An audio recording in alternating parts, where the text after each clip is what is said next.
मोक्ष मार्ग प्रकाश नाम का शास्त्र है। इसकी रचयिता टोटरमल जी साहब है। इसकी अपन पेज नंबर 311 देखेंगे।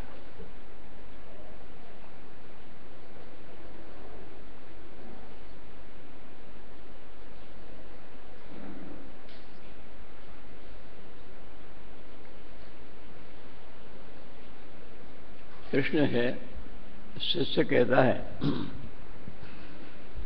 कि आप हमें ये बताओ कि हमारे 8 कर्म के उदय चल रहे हैं कि नहीं चल रहे हैं। तो 8 कर्म के उदय जब तक चलेंगे तब तक आप कहते हो कि आत्मा का श्रद्धान करो, आत्मा का ज्ञान करो, तो आत्म स्वरूप में रमण करो। तो हमें आप ये बताओ कि जब तक भी द्रव्य कर्म के उदय रहेंगे, नो कर्म न शरीर आदि रहेगा, तब तक हम वीतराग परिणाम कैसे करें, आत्मा का श्रद्धान कैसे करें, आत्मा का ज्ञान करें कैसे, आत्म स्वरूप में रमण कैसे करें। तो हम तो बूढ़े आदमी, हमें तो ज्यादा ज्ञान होता नहीं है। क्यों नहीं होता? ये कर्म है ना साहब, ज्ञानावर्णीय, दर्शनावर्णीय, मोहिनी, ऐसे सब कर्म लगे हमारे पीछे। 1 मिनट को भी रुके तो अपना काम करें, तो वो विधि बताओ। तो ज्ञानी कह रहे हैं कि वो विधि तो ये है कि वे कर्म अनादि के हैं और तुम भी अनादि के हो। एक समय तुम्हें चैन मिली नहीं, और जितने भी 6 महीना 8 समय में 608 जी मुख जा रहे हैं, वे सब कर्मों के बीच में गए। साहब हमारे कहीं समझ में नहीं आई, तो आचार्य ने उदाहरण दिया, एक कमल कीचड़ में पैदा होता है और पानी में रहता है। ऐसे ही तुम 8 कर्मों के बीच में तुम्हारा जन्म हुआ है, घर कुटुंब में ही रहा है, और उसके बीच में तुम्हें काम करना है। तो हम उदाहरण क्यों दे रहे हैं? आचार्य कह रहे हैं इतना सरल दे रहे हैं कि आप बाल गोपाल सबके समझ में आ जाए। तो हीरे जवाहरात को हमने उदाहरण दिया नहीं, गजब बात है। तो शिष्य कहता है, देखना आप नीचे से 10 लाइन ऊपर, यहां प्रश्न है कि तुमने कहा सो सत्य है, परंतु द्रव्य कर्म के उदय से भाव कर्म होता है और भाव कर्म के उदय से द्रव्य कर्म का बंध होता है, फिर उसके उदय से भाव कर्म होता है।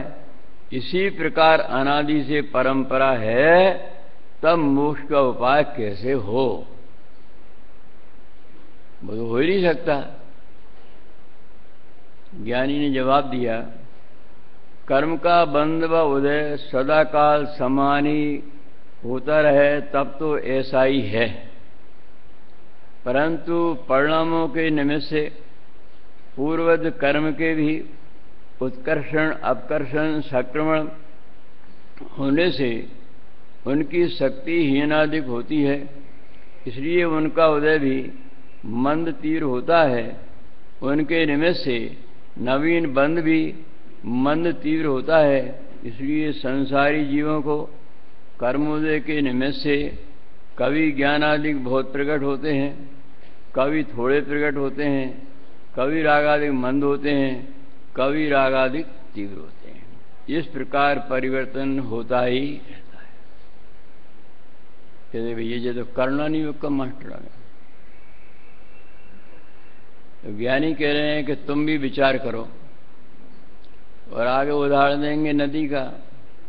नदी में जब तीव्र बाढ़ आ रही हो, उस समय कोई पुरुषार्थ करे तो नहीं कर सकता है, लेकिन जो नदी की बाढ़ मंद हो, भंवर कम बढ़ रही हो, उस समय कोई पुरुषार्थ करे तो वो तैर के नदी के पार हो सकता है, और नहीं करे तो ऐसे ही कह रहे हैं 8 कर्म का उदय चल रहा है, हमेशा एक शरीर का चलता नहीं है।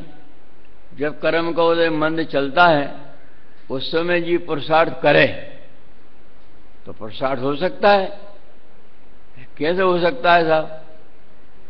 हम तो कर तो रहे हैं पुरुषार्थ, कि जितना तुम पुरुषार्थ कर रहे हो और जिसे तुम पुरुषार्थ समझ रहे हो वो तो चतुर्गति का परिभ्रमण का ही कारण है। उससे भिन्न यदि तुम्हें ऐसा लगा हो कि चार गति दुख रूप है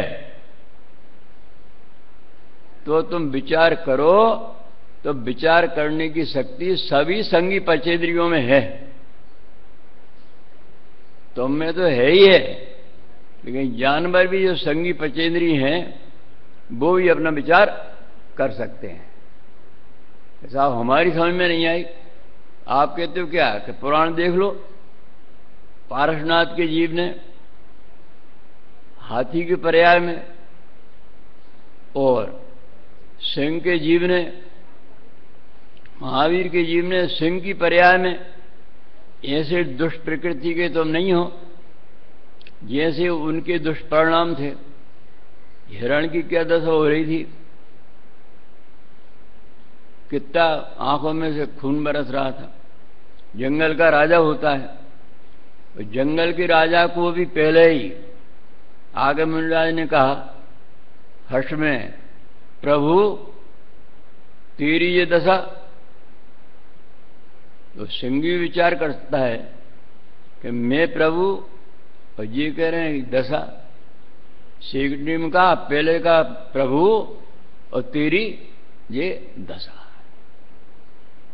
बस इतनी बात कही है और वो सिंह के परिणाम कितने निर्मल हो गए, आंखों में से आंसू बहने लगे और शांत हो गए। तो भैया तुम्हारे इतने दुष्परिणाम तो नहीं है।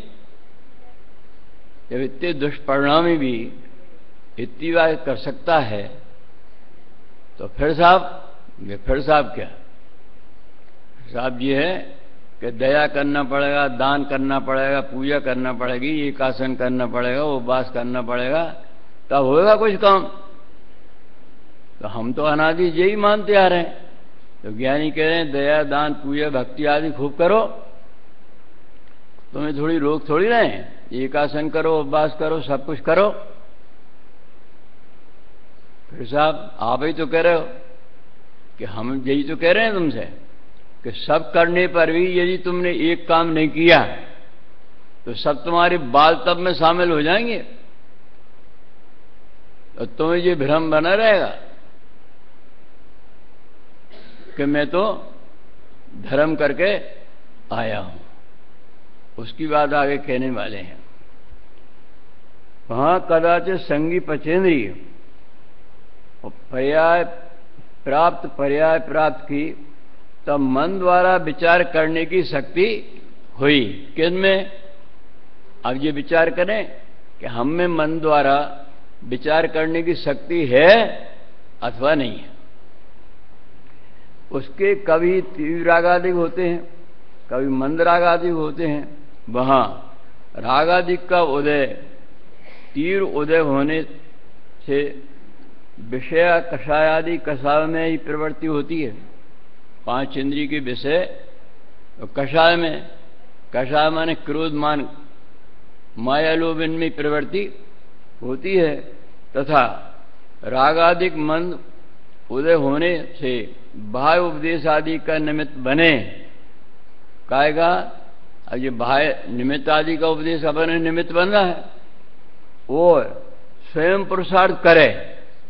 भाई स्वयं पुरुषार्थ नहीं करे तो हम मंदिर में प्रवचन करते हैं, बहुत से लोग आते हैं मंदिर में, लाखों लोगों को तो बेचारों को मंदिर ही नहीं है, गांव वगैरह में रहते हैं। और जो तीव्र कसाई होते हैं वे तो बगल में मंदिर होने पर भी मंदिर नहीं आते, और जिनकी थोड़ी बहुत कसाई मंद होती है ये मंदिर आते हैं और शास्त्र प्रवचन चलता है वो यहीं से भागते हैं जैसे इनको कोई पकड़ ना ले,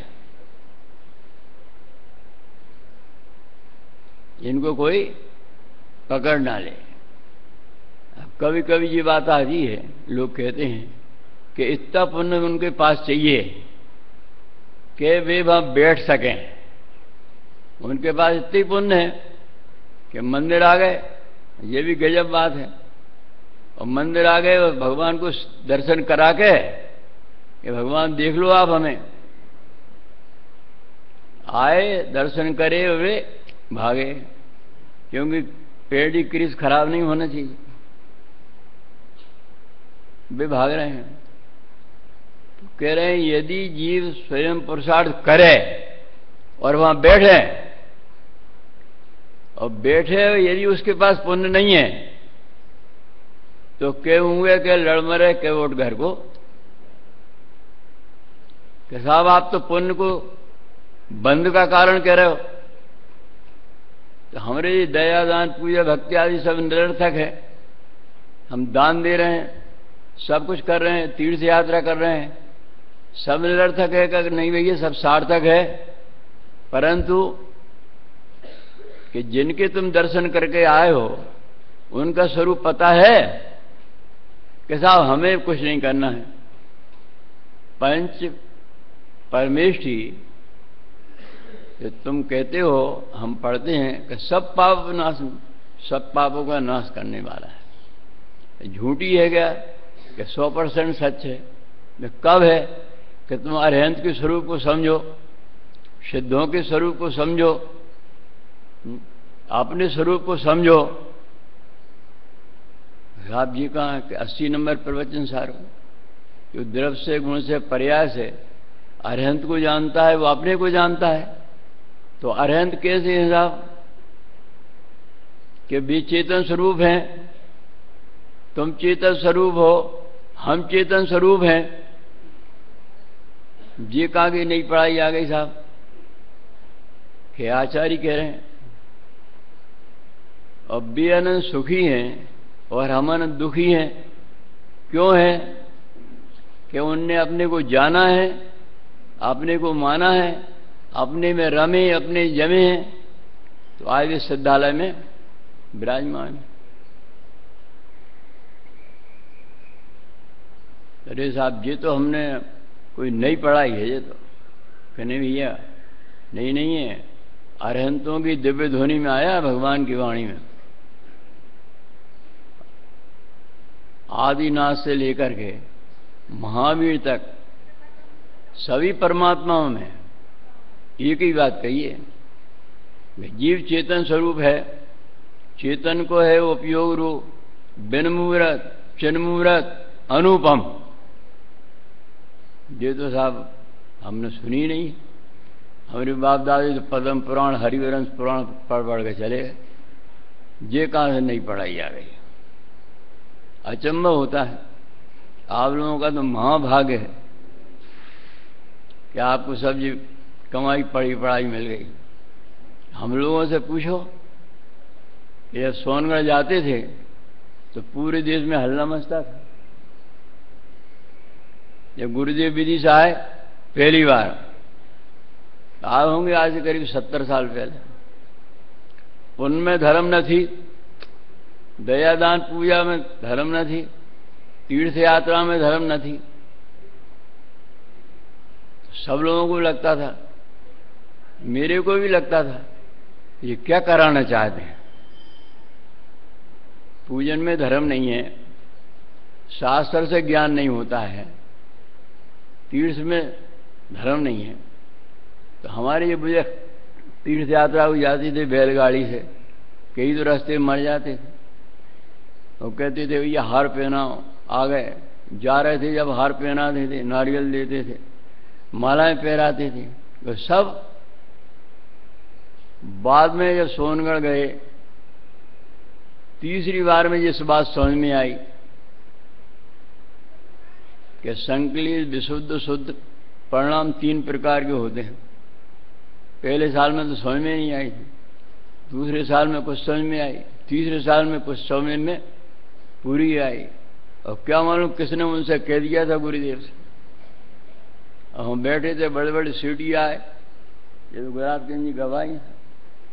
पहले हम लोग दस्ती रख देते थे ज्ञानजन जी पर, हम सब ऐसे ऐसे सुकड़ते जाए। और गुरुदेव के कहा पंडित शेखरचंद जी,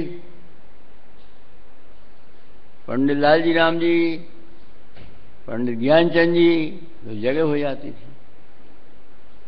तो सोने का क्या भाव? पहली बार थी साहब, घबरा गए। बाबू भाई की तरफ देखा, स्पर्श रसगंध वर्ण, कोई कुछ कहे कोई कुछ कहे, क्योंकि भाव हम पूछ रहे थे स्वभाव। तो जीव का स्वभाव क्या है कि ज्ञान दर्शन चेतना स्वरूप है। ये बात तो कभी सुनी नहीं थी दुनिया के लोगों ने। सब ऐसा लगा गजब हो गया, गजब हो गया, जी क्या कहते हैं, क्या कहते हैं। पेट्रोल से गाड़ी नहीं चलती है, रुपए से टिकट नहीं मिलता है। क्यों भाई साहब, मिलता है रुपए से टिकट नहीं मिलता? बोलो। तो सारी दुनिया ये मानती है कि रुपए से टिकट मिलता है, और ज्ञानी ये कहते हैं कि रुपए से टिकट आज तक किसी को नहीं मिला। हम रुपया रखें जेब में, रुपए जेब में रखे, हम बाबू से कहा कि बाबू जी टिकट देना जल्दी।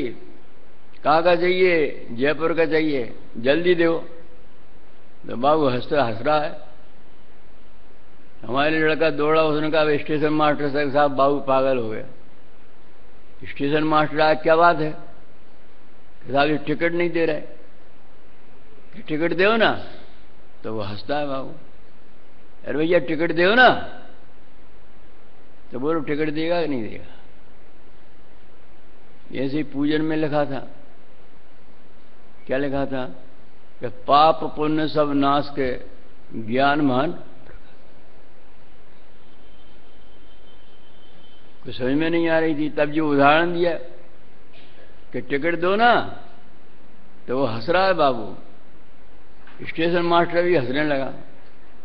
क्या है कि जब तक तुम रुपए का त्याग नहीं करोगे तब तक टिकट मिलने वाला। क्यों साहब? अरे रुपया तो छोड़ो हाथ से, जब तक तुम्हारी ये मानता बनी रहेगी, क्या कि जब तक ये मानता रहेगी पुण्य कर संसार सुख,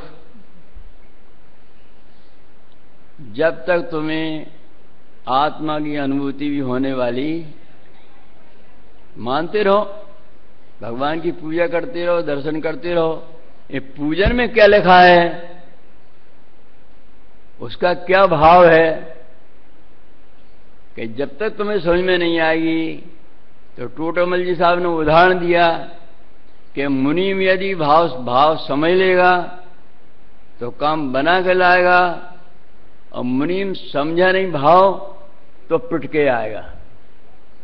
क्या आएगा? मुनीम यदि सेठ के भाव को समझ गया तो काम बना के लाएगा, और भाव नहीं समझा तो पिट के आएगा। सामने से कैसे हो सकता है? तो देखो, हमने नौकर से कहा कि जाओ बाबूलाल जी से कहना कि अभी रुपए देवो, बहुत दिन हो गया, और नहीं तो मैं साथ में चलो, मैं पकड़ के ले चलूंगा तुम्हें, मैं कुछ नहीं जानता। सेठ जी की हम बारात आई थी लड़की की, अब उन्होंने पिटाई शुरू कर दी। लोगों ने कहा क्या बात है, क्या बात है? कि साहब एक शराबी आ गया पागल, वो गया पिट के, वहां जाके पहुंचा, साहब मेरी बहुत बुरी दशा हो गई, मैं पिट के आया हूं। जा मुनीम जी, उसकी ये हिम्मत कि रुपए भी नहीं दिए, हमारे आदमी को भी मारा। तब मुनीम जी चले गए, वहां ने देखा कि बारात आई है, तिलक हो रहा है दूल्हे का। क्यों तुम भी आ गए? कि हाँ, सेठ जी ने भेजा है कि उनकी यहां बारात आई है, जाओ सर्व करो। अच्छा अच्छा, तो मिठाइयां भी बांट रहा है, लस्सी भी बांट रहा है, सौंफ सपाड़ी भी बांट रहा है। अब लोग कहने लगे भैया तुम भी तो खा लो। तो उसने भी खाया, लस्सी पी, सौंफ भी खाई, तो बड़े दौड़ दौड़ के काम कर रहा है। और जब बारात चली गई, सब रिश्तेदार चले गए, धीरे से कहा कि सेठ साहब, कि बोलो साहब, कि सेठ जी का चेक लगाए, इज्जत धूर मिल जाएगी कल 11 बजे, चेक बाउंड हो जाएगा, बहुत मेहरबानी हो यदि आप कुछ। अरे भैया, सेठ जी के 1 लाख रुपए देना मेरे को, मेरी जेब में तो 90,000 है। ये 90 है कि नहीं, 5-1 हज़ार बचा लो, काम में जरूरत पड़ेगी। तो बोलो, भाव समझ गया था तो चाय भी, लस्सी भी पी ली, नाश्ता भी कर लिया, क्यों साहब, और रुपए भी। ऐसे ही ज्ञानी कह रहे हैं कि भाव तुम समझ गए, अरहंत का स्वरूप समझ गए, सिद्धों का स्वरूप समझ गए, तो अपना स्वरूप भी, कि मैं भी चेतन स्वरूप हूं और वे भी चेतन स्वरूप हैं, तो तुम्हें भाव भाषण हो गया। तो उनको देख करके तुम अपना विचार करने लगे कि वे चेतन स्वरूप, मैं चेतन स्वरूप, उनमें अनंत गुण, मेरे में अनंत गुण, वे अनंत सुखी और मैं अनंत दुखी। कारण क्या है कि तुमने उनके स्वरूप को नहीं समझा है, और नहीं समझने से आज तक जो तुम पूजा कर रहे हो, तो भगवान जाने काय की पूजा कर रहे हो क्या। और तत्पार सूत्र में कह रहे हैं कि पूजा तो करी, लिख दिया पूजा की नहीं वरदान मांग, दान दिया अभिमान ठान। तो साहब कुछ ना किया। हमने क्या किया साहब, सच्ची तो कही है, अंजन से किया कामी दुख मेटो अंतर्यामी, तेरे ही भरोसे पारसनाथ। तुमने 18 दोषों से रहे थे कि सहे थे? तुमने अरहंत के स्वरूप को महावीर से मोड़ा मोड़ी मांग रहे हो, पारसनाथ से रविवार के दिन और शनिवार के दिन तुम और करने लगे मुझे भगवान की कि तुम्हारे संकटों का शनि उतार, और ना मालूम क्या क्या करेंगे। क्योंकि तुमने पूजन तो की है, लेकिन पूजन तुमने बीतराग की नहीं की, रागी की पूजा की है। तुमने अरहंत के स्वरूप को नहीं समझा, सिद्धों के स्वरूप को नहीं समझा, और जब उनके स्वरूप को नहीं समझा तो अपने स्वरूप को कैसे समझोगे। उन उपदेश आदि में उपयोग लगाए तो धर्म कार्यों में प्रवृत्त हो, और निमित्त न बने व स्वयं पुरुषार्थ न करे तो अन्य कार्यों में प्रवृत्ते, परंतु मंदरागादिक सहित प्रवृत्ते, ऐसे अवसर में उपदेश कार्यकारी है। कैसे कि परिणाम में विशुद्धि हो, देश न मिल रही हो, विचार करे। तो गुरुदेव जब शिविर समाप्त होता था तो एक बात कहते थे, गगन मंडल में गौआ बिहानी, वसुधा दूध जमाया, बिरला था सो माखन खाया, जगत छाछ। तो ज्ञानी कह रहे हमारी ऐसी दशा तो नहीं हो रही क्या। ये विचार कौन करे कि ये विचार हम स्वयं करें।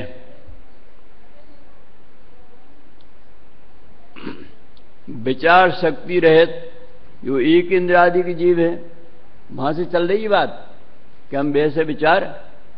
तो टोटमल जी साहब कह रहे हैं कि 1 इंद्रिय, 2 इंद्रिय, 3 इंद्रिय, 4 इंद्रिय, असंगी पंचेंद्रिय, तो अपने हितहित का विचार कर सकते नहीं है। उनका तो कर्म का उदय ही चल रहा है, उनके तो उपदेश समझने का ज्ञान ही नहीं है। और तीव्र कषाय सहित जीवों का उपयोग उपदेश में लगता, जो तीव्र कसाई हैं वे तो कह रहे हैं हम तो साहब बहुत मंद कसाई हैं, हम तो कुछ करते नहीं हैं, चुपचाप घरे बैठ रहते हैं, कुछ नहीं करते। ज्ञानी कह रहे हैं अपने स्वरूप का विचार किया कि नहीं किया। राग आदि से जीवों का उपदेश में लगता नहीं, इसलिए जो जीव, कौन जीव, अब ये छट गए जीव, कौन जीव, अब ये अपन विचार कर लें। इसलिए जो जीव विचार शक्ति सहित हों, अब हम ऐसा सबको विचार कर लें कि हम विचार शक्ति सहित हैं अथवा विचार शक्ति रहित हैं। जिनके रागादिक मंद हो, अब ज्ञानी कह रहे हैं कि रागादिक मंद नहीं होते तो मंदिर तक कैसे आ जाते, विदिशा से जयपुर तक कैसे आ जाते। उन्हें उपदेश के निमित्त से धर्म की प्राप्ति हो जाए तो उनका भला हो। सारे जगत का है काम, स्वाध्याय में जाओ, स्वाध्याय में जाओ, स्वाध्याय में जाओ, कारक होए का मिलो, जयपुर गई थी कल आए, अब इन्हें क्या बताएं कल आए।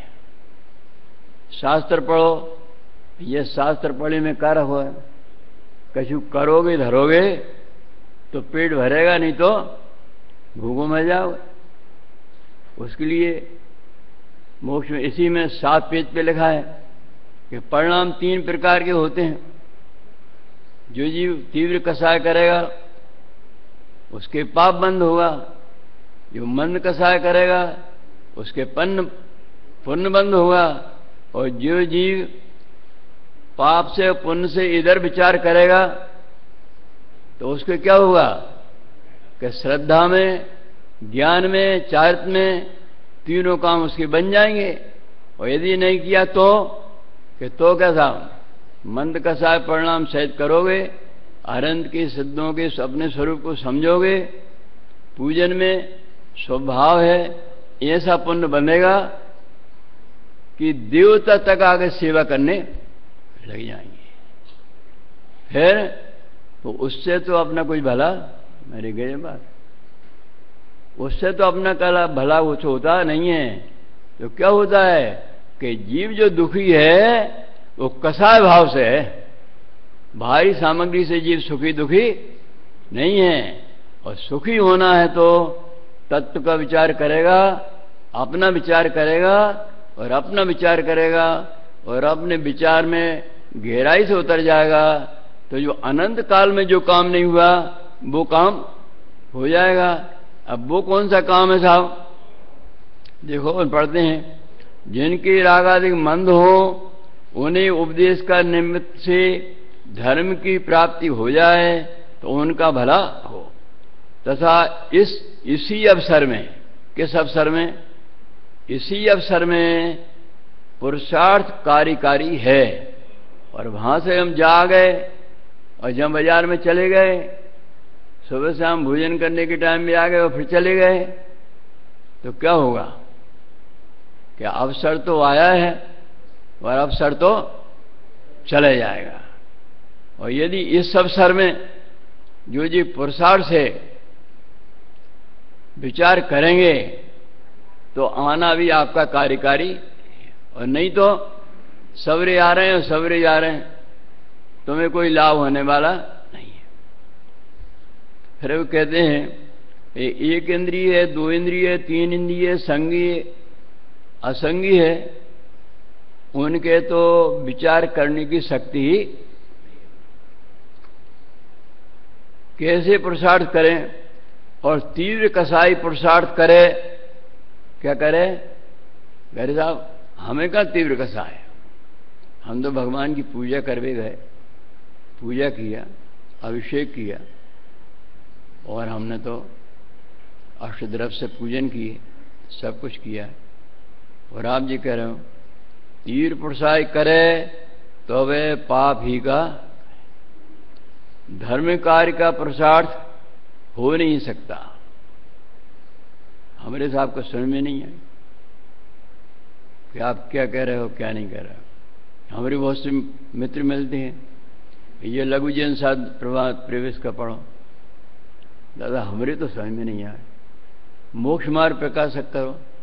हम तो साहब पढ़ते हैं तो हमारे पे सिर पे से पानी निकल जाता है, क्या हमारे तो सिर पे से पानी, भैया समय सार बढ़ा। अरे साहब गजब होगा, वो तो छीने लायक भी नहीं। हम जब शुरू में गए तो हमारे बहुत से मित्र लोग थे, वकील थे, डॉक्टर थे, सेठ थे। अरे वहां जाओगे और समय सार हाथ में देंगे तो तुम निगो चले जाओगे। थोड़ी जो घबराहट थी, पहली बार गए थे तो और पक्का हो गया कि वो ऐसा कौन सा ग्रंथ है जिसको हाथ में लेके ही और निगो चले जाएंगे। एक बार देखें तो सही उसे। कहते देखो तुम्हारे समझ में नहीं आती, बाप दादे करते आए वही करो भैया, कितने जा रहे हो चक्कर में पड़ रहे हो। सोने की थाली में रख के आरती उतारने का है, पढ़ने का नहीं है। मुनिराजों के पढ़ने का है। और मुनिराज से कहा कि आप पढ़ो तो वो ये कह रहे थे कि हमारे पढ़ने का नहीं है। अब गृहस्थों के पढ़ने का नहीं है, मुनिराजों के पढ़ने का नहीं है। तो काल कितना जोरदार पका। डॉक्टर साहब ने लिखा है समय सार के सार में, गजब किया कि तुमने पढ़ा है कि नहीं पढ़ा, तो फिर कैसे कह रहे हो नहीं पढ़ना चाहिए। यानी हमने तो पढ़ा है, जब तुमने पढ़ा है तो हमसे कैसे कह रहे हो मत पढ़ो। बहुत उदाहरण दिए, बहुत समझाया डॉक्टर साहब ने, गजब कर दिया। इसलिए जो विचार शक्ति सहित हो, हम अपना जी विचार कर लें कि हम विचार शक्ति सहित हैं अथवा नहीं है। और जिनके रागादिक मंद हो, हमारे रागादिक मंद भी हैं, तब तो यहां आ गए मंदिर में पूजा पाठ कर रहे हैं। वे जी पुरुषार्थ से, अरे मेरे बात है, हम पुरुषार्थ से तो घर से जहां तक आ गए और मंदिर में पूजा कर रहे हैं, और तुम ये कह रहे हैं पुरुषार्थ से। तो क्या करें हमें ये तो बताओ। उपदेश आदि के निमित्त से, कैसे उपदेश आदि के निमित्त से तत्व निर्णय आदि में उपयोग लगाए। क्या करे? 6 द्रव्य 7 तत्व 9 पदार्थ में उपयोग लगाए। क्या किया? आदेश वचन है, लगाए तो लगे और नहीं लगाए तो क्यों हुए कल्याण माने क्यों उठ घर को, लगाए तो लगे। तो हमसे क्यों कह रहे हो कि तुम भी लगाओगे तो लगेगा और नहीं लगाओगे तो नहीं लगेगा। तो हम क्या करें कि समझ में नहीं आए। एक उज्ज्वला साहब आई थी विधि साहब, कि समझ में नहीं आ रही है कि हाँ साहब कि उपयोग लगाओगे तो लगेगा और नहीं लगाओगे तो नहीं लगेगा। साहब हमारी समझ में नहीं आई कि तुम पत्थर जैसे कठोर तो नहीं हो क्या? रस्सी आवत जावत पर सिलपट हो। ये रस्सी आती है, कुएं से पानी खींचते हैं तो उसमें भी घार पड़ जाती है।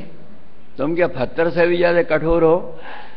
कि नहीं नहीं साहब, तो तुम पुरुषार्थ करोगे, विचार करोगे तो कसाय मंद होगी, बात समझ में आएगी, और समझ में आएगी तो समझ में आएगी तो क्या समझ में आएगी? वो नीचे की लाइन में तत्व निर्णय में उपयोग लगाए तो उसका उपयोग वहां लगाए, और नहीं लगाए तो नहीं लगाए तो नहीं लगे। और जब नहीं लगेगा तो क्या? चारों गति में परिभ्रमण चलता रहेगा और तब उसका भला हो।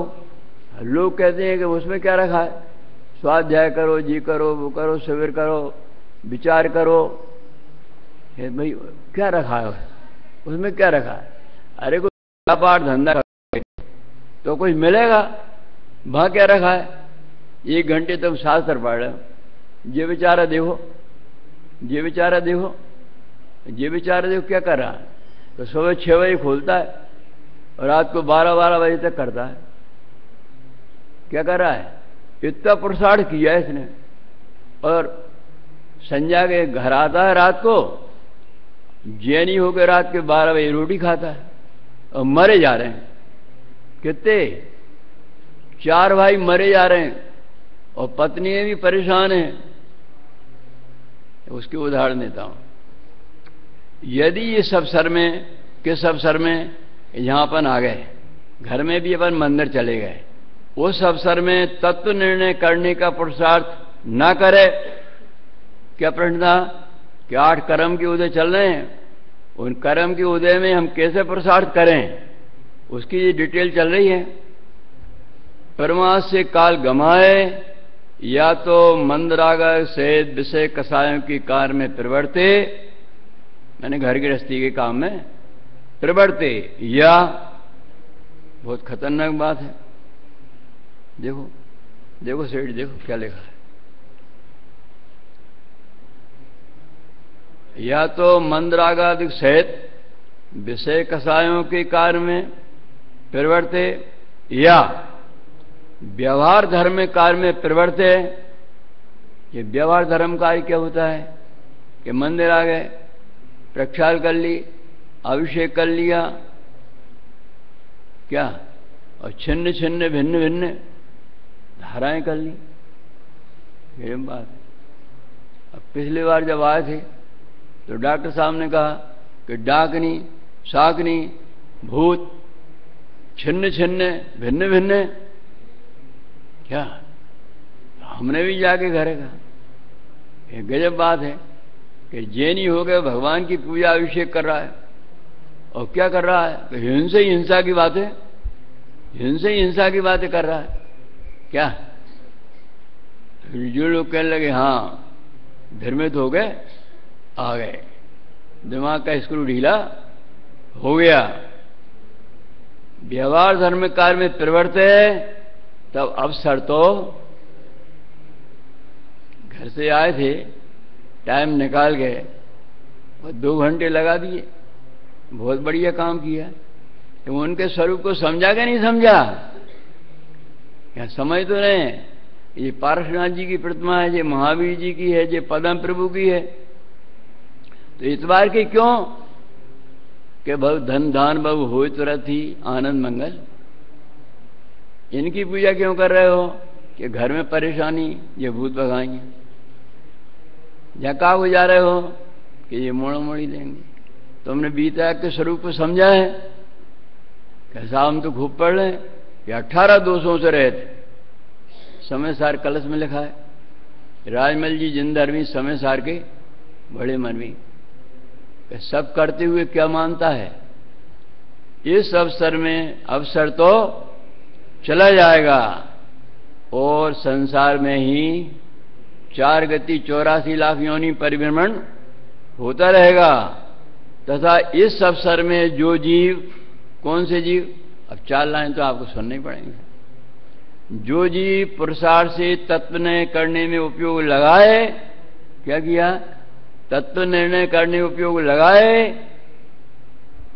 लगाने का अभ्यास रखे, लगाए और लगा के सुन के ही नहीं भग जाए, अभ्यास रखे, उनकी विशुद्धता बढ़ेगी, बढ़ाना नहीं पड़ेगी, बड़े बगैर नहीं रहेगी, इससे कर्मों की शक्ति हीन होगी। उसका क्या, द्रव्य कर्म नो कर्म के उदय चल रहे हैं, शक्ति हीन होगी, हीन करना नहीं पड़ेगी। कुछ काल में अपने आप दर्शन मोह का उपशम होगा, तब तत्वों की यथावत प्रीति आएगी। तो इसका तो कर्तव्य, इसका माने मेरा कर्तव्य तो तत्व निर्णय का अभ्यास ही है। अब उससे क्या होगा, इसी से दर्शन मोह का उपशम तो स्वयं, कैसे, तत्व निर्णय करने से स्वयं होता है, उसमें जीव का कर्तव्य कुछ भी नहीं है। और उसके होने पर जीव की स्वयं सम्यक दर्शन होता है। अब सम्यक दर्शन होने पे क्या होता है, वो तो बता दो हमको कि सम्यक दर्शन होने होता है, और सम्यक दर्शन होने पर श्रद्धांत तो यह हुआ, क्या हुआ कि अभी तक मान रहा था मैं सेठ हूं, मैं बूढ़ा हूं, मैं जवान हूं, मैं दिगंबर हूं, जीव हूं। अब श्रद्धांत क्या हुआ कि मैं आत्मा हूं और मुझे रागादिक, अब नहीं करना तो मत करो ना, परंतु चारित्र मोह के उदय से राग आदि होते हैं, करना चाहता नहीं है। तो श्रद्धान क्या हुआ कि मैं आत्मा था, मैं आत्मा हूं और मैं आत्मा रहूंगा।